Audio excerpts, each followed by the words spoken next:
Mon nom est Maxime Gauthier. Mon nom est Mélanie Veilleux. Nous sommes deux pédagogues aimantes et passionnées de nos élèves, mais surtout de la vie. Nous sommes aussi deux filles de terrain.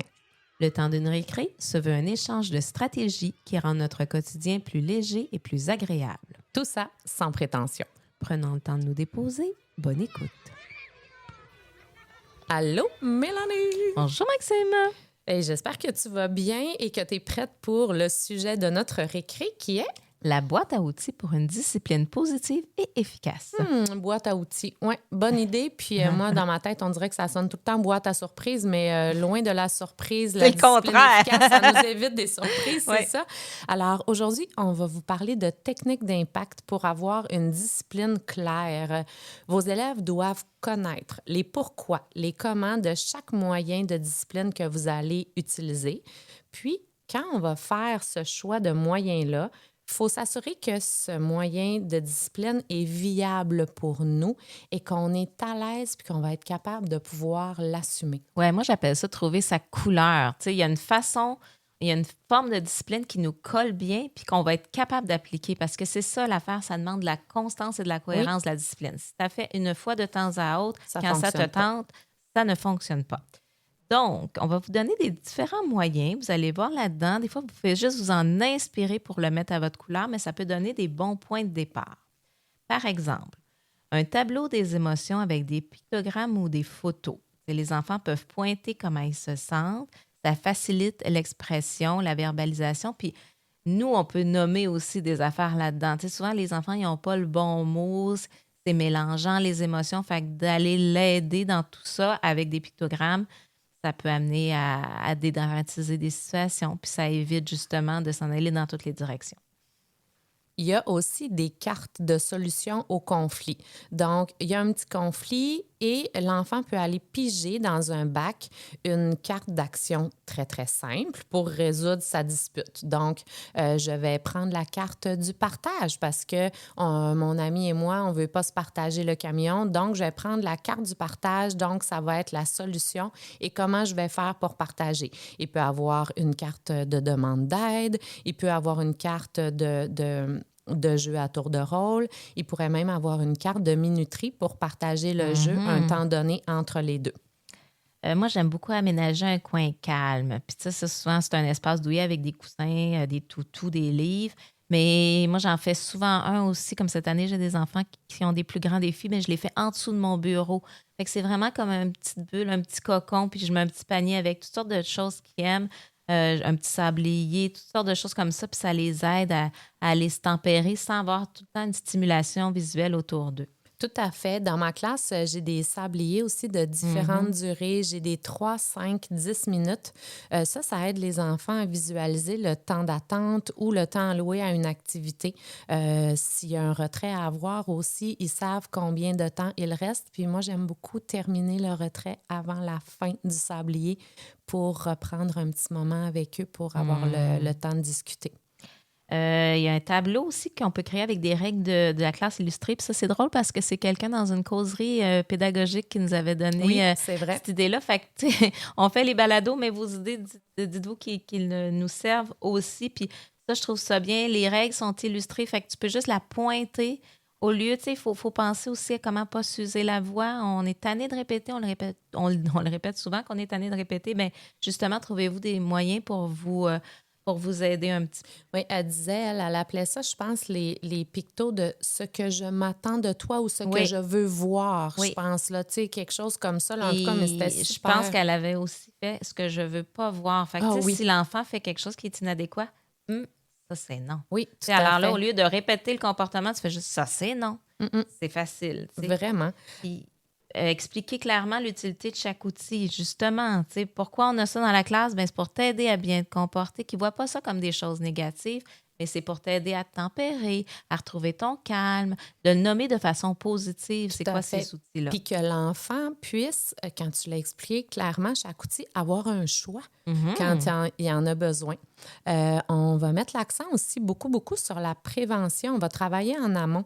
Donc, on va anticiper les situations à risque, puis on va mettre en place des stratégies pour les éviter. Moi, je sais qu'entre la collation et ma prochaine activité, il y a souvent une désorganisation. Donc, les enfants savent que moi, ce que je m'attends d'eux, c'est d'aller se prendre un livre calme. Donc, j'évite la désorganisation. Ils savent, je prévois, dans le fond, la désorganisation. Donc, je travaille en amont. Ils se prennent un livre, c'est Oui, tout. puis tu sais, vous pouvez changer ça d'année en année. Tu sais, il y a des techniques qui vont fonctionner une année, puis ça ne fonctionnera pas. Autant que moi, j'ai 2 enfants, puis il y a des affaires qui ont fonctionné pour un, puis ça n'a pas fonctionné pour l'autre. Moi, il y a un temps où ils lisaient à côté de la bibliothèque.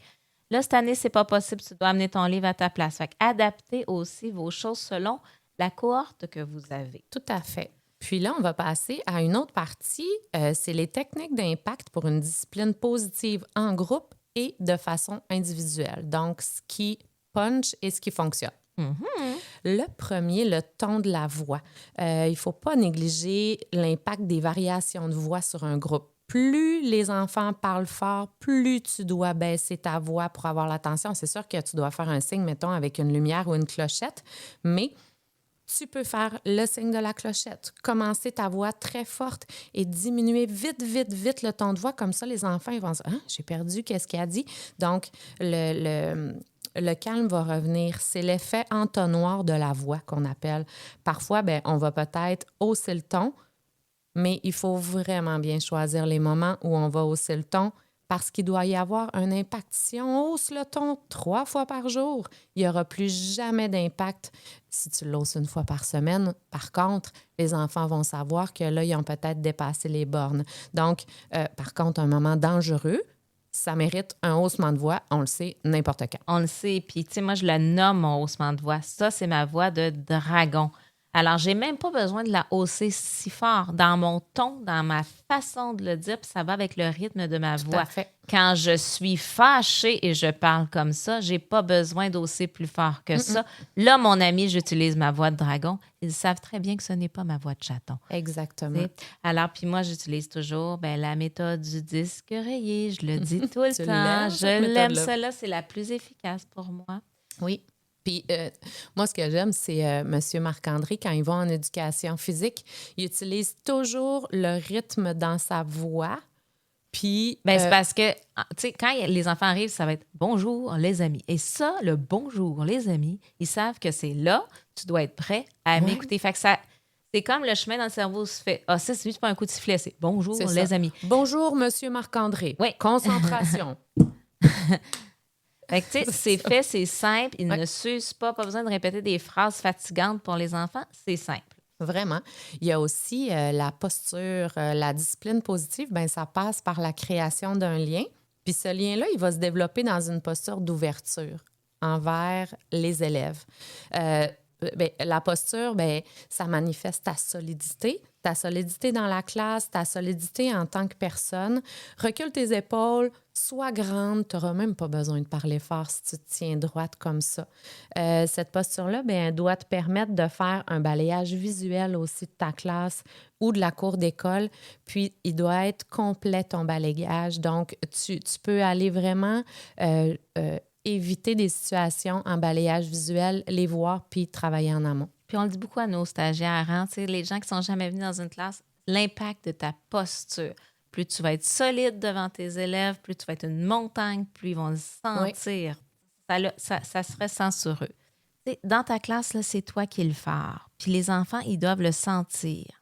C'est ce ton-là que tu vas donner à ta classe. Fait il y a de la sérénité, il y a du calme, il y a de la cohérence qui doivent émaner de toi. Puis ça, peu importe ta couleur. Tu peux être une prof super dynamique, mais il y a quand même une cohérence. Il faut que les enfants ils sentent que tu es solide dans la couleur que tu as choisie. Oui. L'ambivalence, c'est déstabilisant pour les enfants. C'est d'assumer ton chapeau de prof pleinement. Oui. De mettre ta cape de super-héroïne de prof puis de l'assumer pleinement puis d'avancer dans cette belle confiance-là. Oui, c'est toi qui dirige. Comme le chef d'orchestre, ça n'enlève rien à chaque personne musicien. Qui joue. C'est ça exactement. Mais le chef d'orchestre, il est là pour diriger tout ça, au même titre que la direction de ton école. Il faut que tu aimes ça, sentir que ta direction est solide. C'est la même chose dans une classe. Exactement. On serait rendu à donner des systèmes d'émulation positifs en rafale. Ouais. Attachez votre tuque, ça décolle. C'est pas vrai. Alors, il y a la roue des privilèges. Donc, les élèves peuvent choisir des privilèges de groupe qu'ils aimeraient avoir.